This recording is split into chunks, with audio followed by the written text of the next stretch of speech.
ያለ እግዚአብሔር ፍቃድ አንዳች ነገር በህይወቴ ምንም ነገር አይሆንም።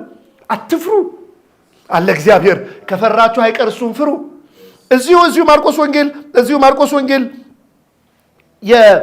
ምዕራፍ 5 ከቁጥር 25 እስከ ቁጥር 34 ያቺ 12 ዓመት ሙሉ ደም የሚፈሳት ሴት እሄዳለሁ፣ እነካዋለሁ፣ እፈወሳለሁ። እውነትም ኃይል ወጣ።